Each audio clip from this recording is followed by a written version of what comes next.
Bonjour à tous, j'espère que vous allez bien. On se retrouve aujourd'hui pour une toute nouvelle vidéo qui sera mon bilan culturel du mois de novembre. J'ai 8 films à vous présenter, 2 livres, et avant de commencer, je tiens à vous remercier. Je tiens à vous remercier parce qu'au moment où je tourne cette vidéo, on s'approche dangereusement de la barre des 1000 abonnés. Peut-être qu'on l'a déjà passé. Et je tiens à vous remercier d'être là depuis 3 ans, à vous remercier pour vos commentaires, pour vos partages, pour ces moments qu'on passe ensemble en fait, à parler de culture, à échanger nos coups de cœur. Moi, il n'y a rien qui me fasse plus plaisir que de recevoir vos messages où vous me dites que vous avez regardé telle ou telle œuvre suite à une vidéo et que vous l'avez aimée. Le nombre de commentaires que j'ai reçus quant à Jujutsu Kaisen notamment, qui moi est mon manga préféré et mon anime préféré aussi, et quand je vous entends dire que vous avez regardé cette œuvre, que vous l'avez adorée, mais ça me réchauffe le cœur. Et ça me réchauffe d'autant plus de cœur que maintenant qu'on commence à avoir une petite communauté, j'ai la chance de rencontrer certains d'entre vous en vrai, notamment à Cannes, mais aussi plus récemment, le mois dernier, où j'étais au cinéma Le Champeau. Donc c'est un cinéma à Paris, côté quartier latin, Sorbonne, etc., Odéon et tout ça. Et donc en fait c'est un cinéma de patrimoine qui diffuse beaucoup de films. Et en l'occurrence c'était une rétrospective sur le réalisateur français Max Ophuls. Donc c'était un vendredi après-midi, j'avais été voir son film Sans lendemain. Et alors que j'étais assise dans la salle, il y a une jeune femme qui vient me voir et qui me dit ah mais excusez-moi, je sais que la question peut sembler un peu bizarre, mais est-ce que vous ne feriez pas des bilans culturels sur YouTube? Et en fait cette personne c'était Stéphanie. Stéphanie, c'est l'une d'entre vous, et on a passé 5-10 minutes à échanger en fait, à parler de films, de cinéma, et ça m'a vraiment touchée. Mettre des visages sur, parce que moi c'est vrai que je vois que des nombres finalement derrière mon écran, et pouvoir mettre des visages sur vous, pouvoir échanger avec vous de cet amour du cinéma qui nous lie, c'est fabuleux et merci Stéphanie, merci à vous d'égayer mes journées. On va commencer par le premier film que j'ai à vous présenter qui est sorti le 6 novembre. C'est un film qui passait sous les radars en raison de sa distribution et notamment de la campagne marketing autour puisque la presse n'a pas eu le droit de voir le film en amont. Ce qui fait que beaucoup de critiques concernant le nouveau film de Robert Zemeckis sont apparues soit le jour de sa sortie, soit dans les jours qui ont suivi. Autant vous dire que ça n'a pas trop aidé les spectateurs à se dépasser en salle, ce qui fait que Ir, les plus belles années de notre vie, n'a pas été vu par énormément de monde. I could spend the rest of my life here.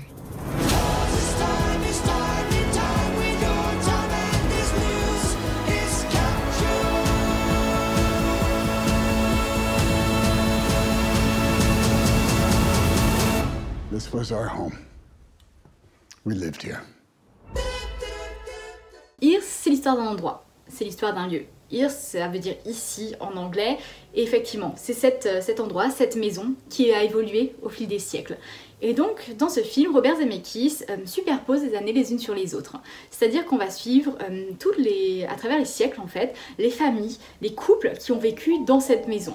Et ce, à travers un dispositif assez surprenant, qui est la superposition en fait des scènes sur une même séquence. C'est-à-dire qu'on va avoir par exemple la scène qui se déroule à notre époque contemporaine, et puis on va avoir un carré en bas à droite, concentré par exemple sur le canapé, qui va montrer comment est-ce que le canapé était occupé il y a de ça 3 siècles. C'est pas nouveau, pour le coup, c'est adapté d'une bande dessinée, d'un roman graphique plus exactement à succès. Et j'étais assez impressionnée en fait par la technique en soi, parce que c'est vraiment l'idée de filmer un espace et de comment est-ce qu'il va évoluer au fil des années, au fil des siècles. Donc pour ce faire, il y a la superposition, je vous disais, de fenêtres, en y insérant différentes périodes pour montrer comment cet espace a été investi selon les époques. Avec la décoration qui change aussi, forcément. Alors, la seconde partie du dispositif, on va dire, parce que donc, la première c'est cette idée de superposition, la seconde c'est le fait que la caméra est installée dans le fond de la pièce. Alors bien sûr c'est un procédé narratif avant tout, mais moi je peux pas m'empêcher de me dire que pour Zemeckis c'est aussi une manière de ne pas nous faire voir de près ces acteurs.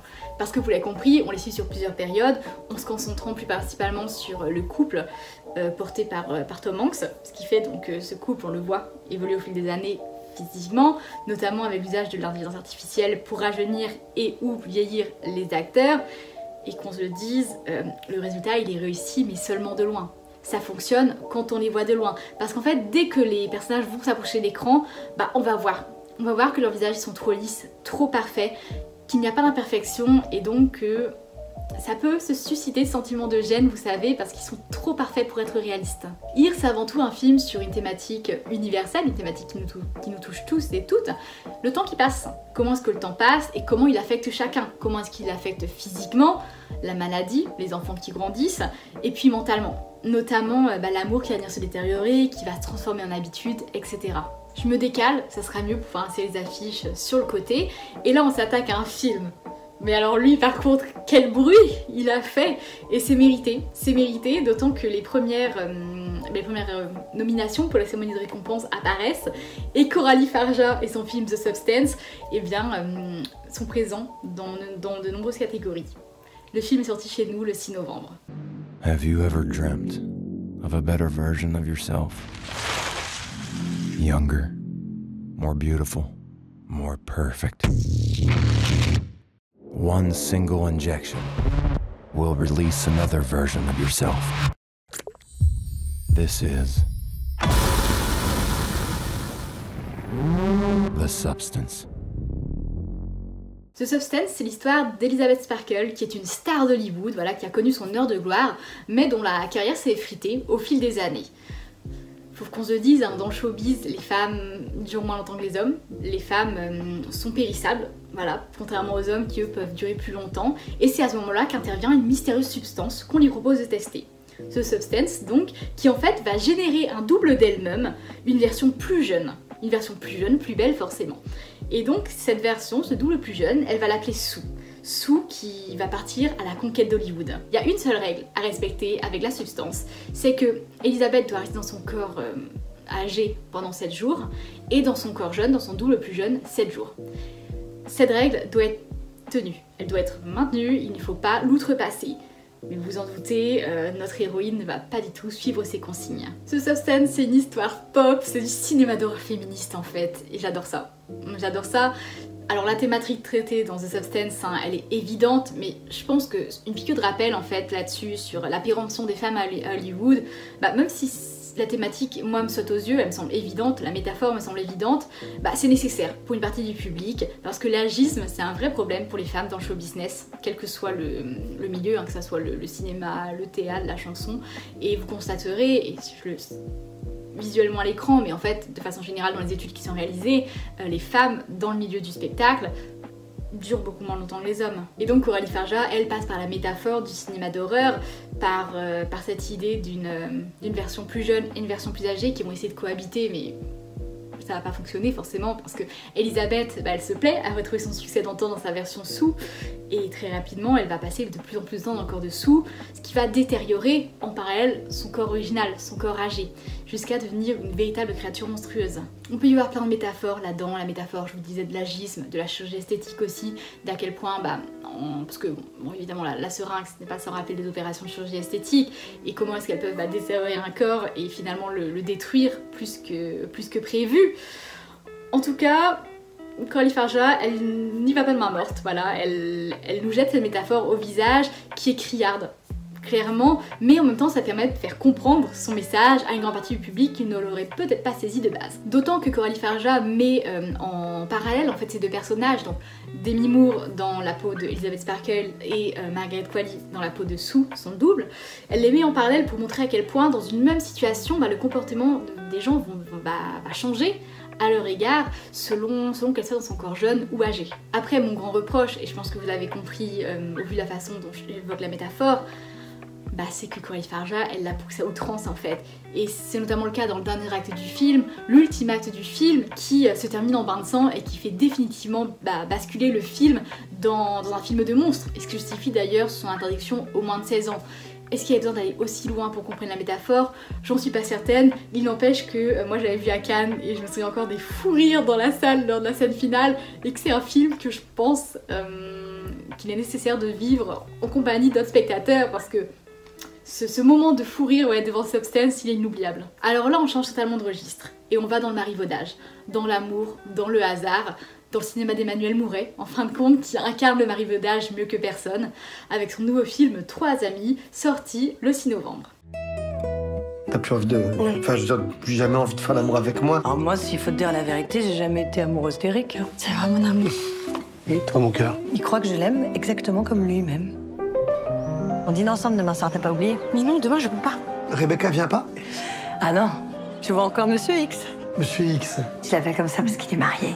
J'ai l'impression que ça la gêne. Trois amis, c'est l'histoire de trois amis qui vivent à Lyon, voilà. Et chacune galère dans sa vie amoureuse. On a India Air, qui n'est plus amoureuse de son compagnon, Vincent McCain, et qui s'en veut parce qu'il est parfait. Vincent McCain, il est parfait, il est gentil, il est compréhensif, il est profondément amoureux, mais voilà, elle n'a plus de sentiments pour lui et elle ne sait pas comment le lui dire. La deuxième amie, c'est Camille Cotin, qui elle fait semblant d'aimer son compagnon, Grégoire Ludig, simplement parce que leur situation actuelle elle est confortable. Ils sont en couple, ils ont leur appartement, voilà, elle n'a pas de sentiments pour lui, mais c'est pas grave, ils sont bien dans leur situation, donc ils font semblant. Et puis enfin, notre troisième amie, c'est Sarah Forestier, qui elle sort en cachette avec le compagnon de Camille Cotin, sauf que tout bascule le jour où India Air quitte Vincent McCain, mais que celui-ci, ivre, décède dans un accident. C'est assez amusant parce que le cinéma d'Emmanuel Mouret, j'avais du mal au début.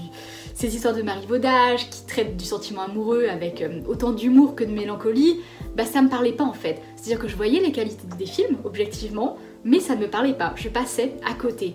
Et je me souviens galérer à écrire il y a quelques années ma critique sur Chronique d'une liaison passagère, non pas parce que le film était mauvais, je vous le disais, mais parce qu'en fait j'avais le sentiment de passer à côté. C'était mon bilan culturel du mois de septembre 2022, et vous voyez, en l'espace de 2 ans, bah, la Lisa de 21 ans d'aujourd'hui, elle a pris un immense plaisir devant trois amis, devant son nouveau film, devant le nouveau film d'Emmanuel Mouret. Alors j'en suis pas encore au stade de m'identifier à ces femmes qui font leur crise de la quarantaine, mais désormais je me sens en mesure en fait de comprendre les sentiments qui les traversent. Ce sont des comédies de bobos, clairement, qui se passent dans des milieux bourgeois avec des professeurs qui portent des manteaux longs, qui vont au musée, qui parlent de livres lors de leur date. Mais en fait, moi j'adore. La narration du film est faite par le personnage de Vincent McCain, qui est une voix off drôle, notamment dans l'introduction en fait, où il nous présente le premier personnage masculin, un personnage masculin qui marche, déterminé, beau gosse. Et puis, il explique qu'en fait, ce beau gosse qui passe, ben c'est pas lui. Et j'adore parce que c'est vraiment Mouret qui déjoue les attendus de la comédie romantique, parce que spontanément, on a tendance à penser que le premier personnage masculin qui nous est montré, bah, c'est celui de la voix off, c'est celui qui nous parle, sauf qu'en fait c'est pas le cas. Et tout au long du film, Emmanuel Mouret voilà, déjoue les codes de la romance. La voix de Vincent McCain, qui est aussi très tendre, notamment envers le personnage d'India Air, envers son ancienne compagne, il est jamais dans le jugement en fait face à elle, et c'est un green flag ambulant, j'ai envie de vous dire. Et en vrai, cette bienveillance, bah, nos héroïnes, elles en ont bien besoin parce qu'elles ne sont pas tendres vis-à-vis d'elles-mêmes. Chacune a ses propres démons, la peur de tomber amoureuse parce que ça peut faire mal, la honte d'avoir une liaison avec le compagnon de son ami, ou bien encore la culpabilité de tisser un lien avec un homme et d'être heureuse. Ce bilan culturel, je le dédie aux femmes.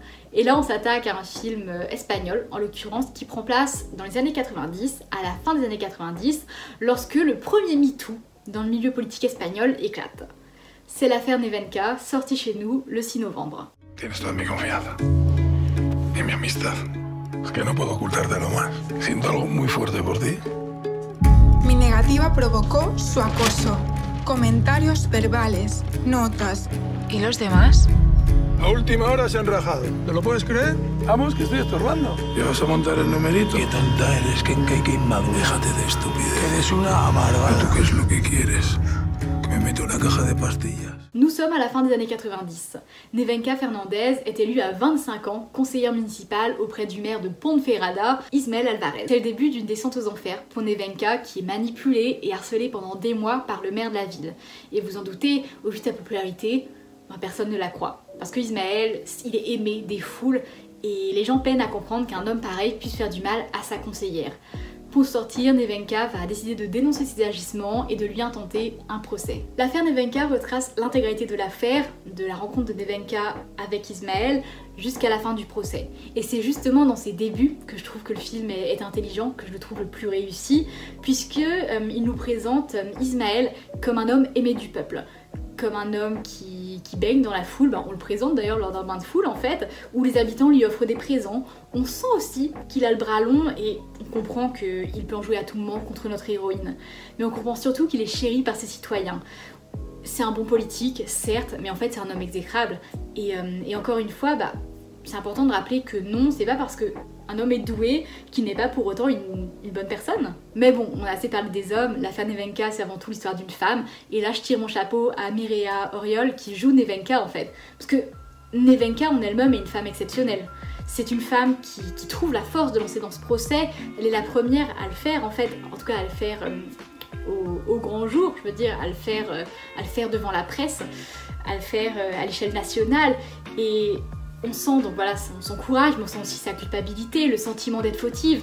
Elle s'en veut d'avoir accepté à un moment une relation avec lui parce que c'est ce qui justifierait, selon Ismaël, de l'avoir harcelé par la suite. J'étais bluffée par son jeu, par ses expressions faciales, alors bien sûr dans les scènes d'angoisse, mais aussi au quotidien.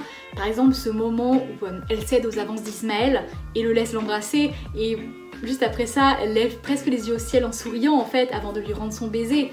On sent bien toutes les émotions qui la traversent, l'amusement face au désir de cet homme bien plus âgé qu'elle, la flatterie d'être autant convoitée aussi par cet homme charismatique, surtout par un homme voilà, qui est populaire, mais aussi son propre désir, parce qu'en fin de compte, elle n'a que 25 ans, et elle se sent désirée par cet homme, et elle se laisse aller, sauf que elle n'a que 25 ans.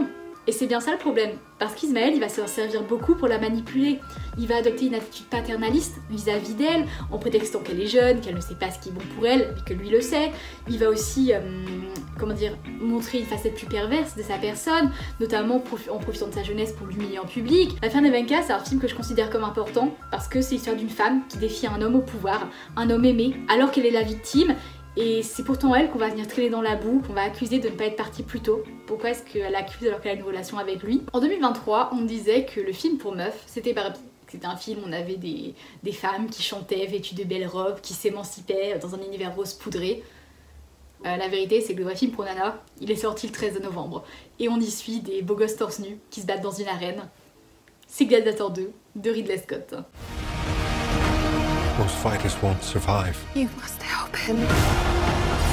Strength among us! I don't fight for power. I fight to free roam from men like them. Your name will be forgotten! To restore order, I must have power. Gladiator 2 reprend la même structure que le premier opus, c'est-à-dire qu'on y suit Lucius, le fils de Maximus Decimus Meridius, qui à son tour est jeté dans l'arène en fait et doit se battre pour sa liberté. On est sur la même structure, un jeune homme qui perd sa famille, qui se retrouve plongé dans l'arène, on a des complots politiques pour détourner du pouvoir, alors non pas un mais les empereurs fous cette fois-ci. Il n'y a pas de grande originalité, d'autant que l'effet de surprise ne fonctionne plus, parce qu'on sait comment ça fonctionne, donc on n'a plus la surprise de la première fois. Ridley Scott, certes, essaye de montrer de nouveaux pans de son univers, mais c'est pas suffisamment développé pour conférer un réel sentiment de nouveauté. Ce que je veux dire par là, c'est que le film, pour vous donner une idée, débute en Afrique du Nord avec une bataille navale. On voit des combats sur l'eau, on voit les traditions du peuple aussi, notamment les offrandes qu'ils font avec les combats, mais c'est peut-être l'une des rares nouveautés qu'on a. Et c'est pas suffisant. C'est divertissant, c'est spectaculaire, mais oui, Ridley Scott sait nous offrir du grand spectacle, mais en fait c'est pas suffisant pour avoir l'impression de voir quelque chose de nouveau. D'autant que s'il reprend la structure du premier opus, il le fait avec plus de personnages et plus d'intrigues, ce qui fait que ça laisse moins de temps pour les développer et par conséquent pour s'attarder sur chacun d'entre eux.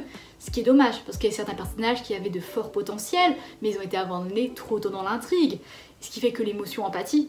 Clairement, parce qu'en fait on n'est pas suffisamment attaché à eux pour ressentir une peine au moment de leur mort. Moi je vous mets deux personnages que j'ai adorés, une conversation entre deux personnages, bon ils sont trois mais il y en a quand même deux qui s'expriment principalement, c'est le général Acacius de Pedro Pascal et l'empereur Geta de Joseph Quinn, notre regretté Eddie Munson.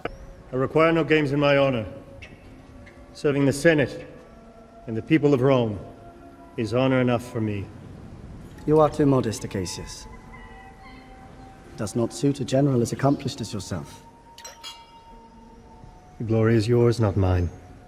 Le seul qui parvient à retirer son épingle du jeu, c'est le personnage de Denzel Washington. Mais pourquoi? Parce qu'il est extraverti, parce qu'il est outrancier dans ses manières, parce qu'il s'amuse beaucoup.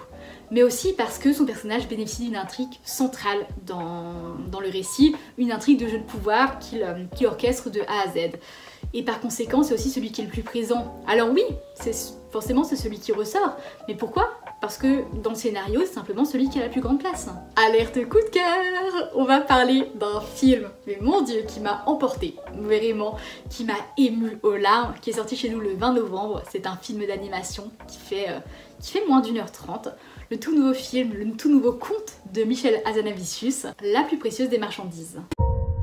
Il était une fois, dans un grand bois, un pauvre bûcheron et une pauvre bûcheronne. Le froid, la faim, la misère leur rendaient la vie bien difficile. Et puis, un jour...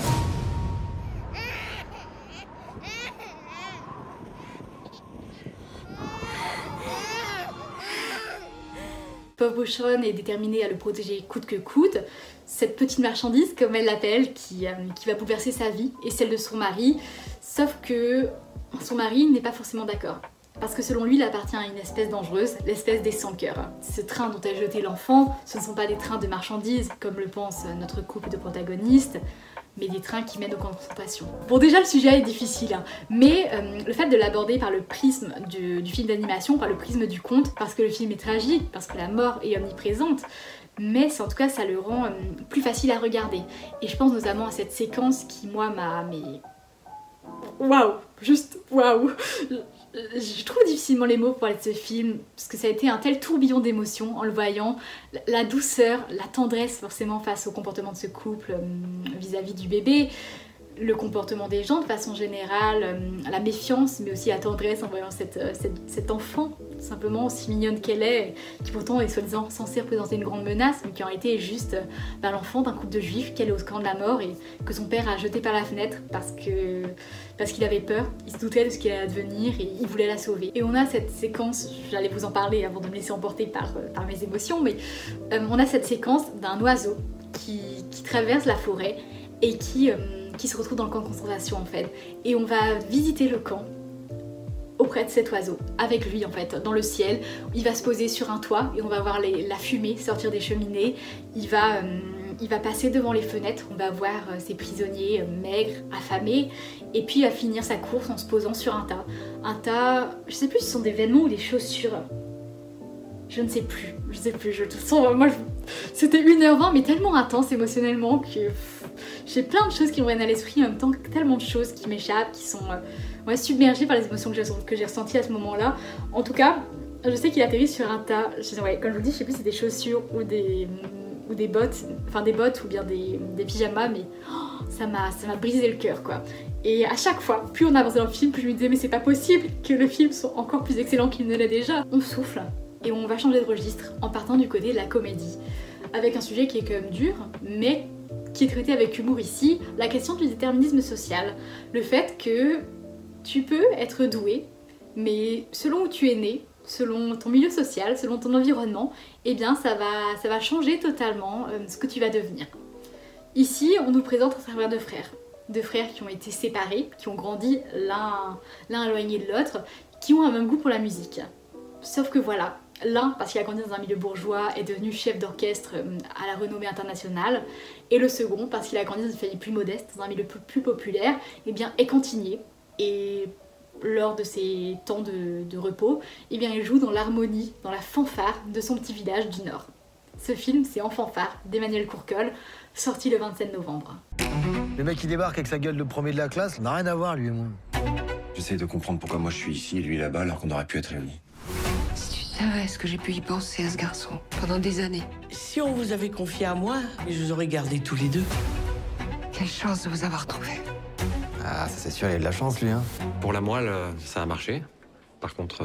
Quoi, qu'est-ce qu'il y a? Maintenant j'aurais besoin d'un rein.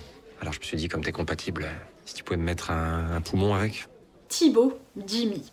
Deux frères que tout oppose, deux frères qui vont se retrouver suite à la maladie de Thibaut. Thibaut a une leucémie. Et alors qu'il fait un test d'ADN, il découvre qu'il a un frère. Un frère qui peut lui donner un morceau de sa moelle pour le sauver. Alors la maladie de Thibaut va très vite être écartée, elle est plutôt un prétexte pour les rassembler. Mais ça va permettre donc, voilà, ces deux frères de se retrouver et finalement découvrir ce qu'ils auraient pu vivre à deux, en fin de compte, s'ils avaient vécu ensemble. Ensemble, ils vont vivre ces rites de passage à l'adolescence, des rites, encore une fois, qu'ils auraient pu connaître, mais bon, s'ils n'avaient pas grandi en étant séparés, le fait de manger un kebab ensemble sur les bords du canal, être ivre et prendre le volant en étant ivre et s'initier à la conduite alors que Thibaut n'a même pas son permis, juste des moments de rassemblement comme ça, des moments de communion entre ces deux frères, renforcés par la musique, forcément, la musique qui va les rapprocher narrativement, parce que la fanfare dans laquelle joue Jimmy va perdre son chef d'orchestre, et donc Thibaut va proposer d'apprendre à Jimmy comment diriger des musiciens en fin de compte, mais la musique qui va aussi les rapprocher physiquement, dans le sens où voilà, quand Thibaut va lui donner ses leçons, Thibaut va se tenir près de lui, va lui montrer comment guider avec sa main, et tout ça va créer une alchimie entre ses frères,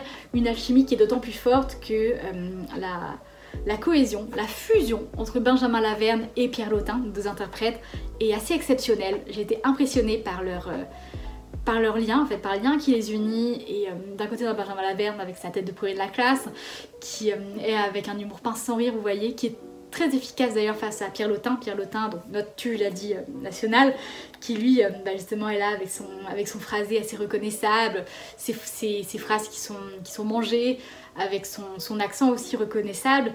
Jimmy qui est un peu crédule justement, et ça fait que la chimie entre les deux fonctionne extrêmement bien. Dernier film, c'est un film d'horreur pour le coup, porté par le plus charismatique des Britanniques, le plus sexy des Britanniques, Hugh Grant, qu'on retrouve dans un rôle de vilain cette fois. En tout cas, un vilain qui semble bien sympathique de prime abord, qu'il joue dans le film Hérétique de Scott Beck et Ryan Woods, sorti le 27 novembre. Welcome. We need to return to the church. If you aren't ready to leave, you'll have to exit through the back of my house. So which door? It's a simple choice, but it should not be made simply. Belief or disbelief. Deux jeunes missionnaires de l'église mormone d'une petite ville du Colorado font du porte-à-porte. Elles espèrent convertir les habitants. Mais le soir venu, après une journée infructueuse, où elles n'ont pas réussi à convaincre des personnes, eh bien elles frappent à la porte d'une maison isolée. Et la personne qui ouvre est un homme absolument charmant. C'est Monsieur Reed. Monsieur Reed, il est gentil, il propose de leur offrir un morceau de tarte. Tout se passe à peu près pour le mieux. Mais très vite, les jeunes femmes réalisent qu'elles sont tombées dans un piège, et que la maison de Monsieur Reed est un véritable labyrinthe, et que pour en sortir, elles devront uniquement compter sur leur ingéniosité et leur intelligence. Parce que leur adversaire, Monsieur Reed, est quelqu'un de brillant, et qu'il faudra réussir à arriver à sa hauteur pour pouvoir prendre la fuite. Hérétique, c'est un film à ambiance, un film très verbeux, hormis dans le dernier acte où on a l'incursion du pseudo-fantastique, on va dire. Vous allez voir que c'est pas aussi fantastique qu'il n'y paraît. C'est là, dans ce dernier acte, que le film bascule dans l'horreur graphique. Et là, moi je vous avoue que ça me plaît moins. Ça me plaît moins parce qu'en fait on a une rupture nette du ton, au point que c'en est grotesque. Notre cher Monsieur Reed, il parle beaucoup. Il parle beaucoup, notamment dans l'objectif de questionner la foi de ces deux jeunes femmes. Et dans ces nombreux questionnements, dans les nombreuses conversations qu'ils ont, eh bien Hugh Grant établit des parallèles avec la pop culture pour faire comprendre ses réflexions sur la religion. Il fait des références à Star Wars et il décide même de comparer la religion au jeu Monopoly. Par exemple, pour vous donner une idée, le catholicisme serait le Monopoly original. Et puis la religion mormone serait la version excentrique, un peu comme les Monopoly Marvel ou les Monopoly à l'effigie d'Abyssance, vous voyez. Autant de références qui permettent au grand public aussi de comprendre ce qui veut en venir, même si, bon, ça reste quand même plutôt facile d'accès. Bien sûr, il est compliqué de ne pas évoquer les performances de notre trio principal, à commencer par nos deux jeunes femmes qui sont loin d'être des brebis égarées dans la maison du grand méchant loup. Elles sont intelligentes et elles ne sont pas en reste dans ce qui s'avère être un jeu d'esprit, parce que c'est ça, c'est un jeu d'esprit avant tout, ce que Hugh Grant leur fait faire. Elles ont deux approches plus ou moins efficaces, c'est-à-dire que la première sœur, elle préfère plutôt se plier aux attentes de Monsieur Reed. Elle dit ce qu'il aimerait entendre, et d'ailleurs c'est une scène comique où l'une des deux sœurs, donc cette fameuse sœur qui se plie aux exigences, et bien se dirige vers la porte avec un grand sourire en disant que Monsieur Reed a raison, que leur foi mormone est inutile et qu'elle le remercie pour sa sagesse, tandis qu'à l'inverse on a la seconde sœur qui elle rentre plutôt dans la confrontation en fait, en disant que si elles contredisent Monsieur Reed, et bien c'est justement en le mettant au défi qu'il va les laisser s'en sortir. Mais celui qui parle le fil, vous l'avez entendu, c'est Monsieur Reed, c'est Hugh Grant himself, qui est un homme sympathique de prime abord, accueillant, mais dont les questions sont de plus en plus troublantes, vous voyez, avec un sourire qui ne lâche jamais, ce qui est assez déstabilisant. Je vais terminer cette vidéo par deux livres. Le premier qui est un roman écrit par le fondateur d'un mouvement artistique. Rien que ça. C'est Nadja, d'André Breton. Alors, André Breton, c'est donc le fondateur du mouvement du surréalisme. Vous ne serez pas étonnés, je pense, parce que moi, mon obsession du moment, depuis que je travaille au Centre Pompidou, c'est le surréalisme, puisque vraiment, je suis plusieurs fois par semaine dans l'expo surréalisme à accompagner des groupes. Donc, Donc voilà, donc je connais par cœur l'exposition, je connais par cœur le mouvement, je vous en ai même fait une vidéo si ça vous intéresse et j'en suis particulièrement fière parce que j'essaie de vous romancer ça un peu, de vous raconter des anecdotes, de vraiment vous introduire ces personnages comme si, et cet univers comme si vous y étiez, donc je vous invite à aller la voir. Le surréalisme, autant vous dire que lors de ces dernières semaines, ces derniers mois, je me suis extrêmement rapprochée de la figure d'André Breton qui en est le pionnier. Le surréalisme, c'est un mouvement qui fait la part belle à l'inconscient. Et donc dans cet ouvrage, on va retrouver les grandes pratiques et les grands principes qui définissent le surréalisme. Le goût pour la psychanalyse, le rejet du théâtre au profit de loisirs populaires, comme le cinéma, les séances d'hypnose pour récolter la pensée brute. Nadja, c'est un objet littéraire hybride, dans le sens où Breton se raconte et raconte Nadja. Nadja, c'est une jolie actrice dont il fait la connaissance et avec qui il va avoir une liaison. Pour le dire très grossièrement. Et donc André Breton se raconte et raconte Nadja. C'est à la fois un récit autobiographique et romanesque. Ce que je vous ai dit d'ailleurs plus haut n'est pas surprenant parce qu'en fait on est plongé dans le surréalisme des années 20 alors que le mouvement est en plein essor. On y croise des grandes figures comme Paul Éluard, Robert Desnos, Philippe Soupeau aussi. On les côtoie dans leur lieu de prédilection également, les cafés, les théâtres, les cinémas. Et c'est justement parce qu'en fait, on les suit dans leur quotidien que selon moi, il faut avoir des bases sur le mouvement. À mon humble avis, il faut quand même connaître les grandes lignes, connaître son histoire, connaître les principaux acteurs. Parce que tout ça, ce sont des choses évidentes aux yeux d'André Breton qui raconte son quotidien en fait. Et donc il ne prend pas la peine d'expliquer ce qui pour lui est évident au lecteur. Et d'ailleurs, petit en publicité, c'est là que je vous invite à aller voir ma vidéo, parce que je suis persuadée qu'après l'avoir vue, vous pourrez vous plonger dans des ouvrages tels que Nadja. Le gros plus comme cette édition, qui est donc une réédition, puisque pour les 100 ans du surréalisme, le surréalisme a été fondé en 1924, avec l'apparition du manifeste du surréalisme, écrit par André Breton. Quelle surprise! Donc Folio réédite plusieurs ouvrages d'auteurs surréalistes, et voilà, celui-ci on le retrouve un peu partout en librairie. Et donc le gros avantage de cette nouvelle édition, eh bien ce sont les photos qui sont présentes à l'intérieur. Voilà, par exemple ici une fontaine, un jet d'eau devant lequel passe André Breton et Nadja, un tableau voilà, dont Nadja est obsédée, ou bien encore des portraits également, ce qui est toujours sympa, des dessins, des œuvres d'art qui sont citées, des objets qui font partie de la collection d'André Breton, puisqu'André Breton avait un grand mur chez lui avec plein d'objets, et certains ont facilité à Nadja, un portrait d'André Breton à l'intérieur, bref. C'est une édition qui est très sympa, très complète pour le coup. Et je trouve que l'ajout en fait de ces photos, c'est un apport non négligeable parce que ça ancre encore plus de récit dans son époque. Ça permet de voir les grandes figures, les personnages, à quoi ils ressemblaient, les lieux qu'ils fréquentent. Et à mes yeux, c'est un apport qui est important dans un ouvrage autobiographique. On reste dans mes obsessions littéraires avec un auteur, un mangaka en l'occurrence, dont je suis fan depuis 2 ans maintenant. Je découvre ses œuvres au fur et à mesure en les empruntant. C'est vrai que les mangas ont un coût, surtout les beaux livres tels que les œuvres de Junji Ito justement. Donc voilà, je les emprunte à la bibliothèque, à la médiathèque et ça me permet de me plonger dans ces récits. Ici, il s'agit de Sensor. Sensor, c'est l'histoire de Kyoko, une jeune femme qui se promène en montagne, qui croise la route d'un homme qui va l'amener dans son village. Un village un peu spécial puisque ses habitants vouent un culte à une entité.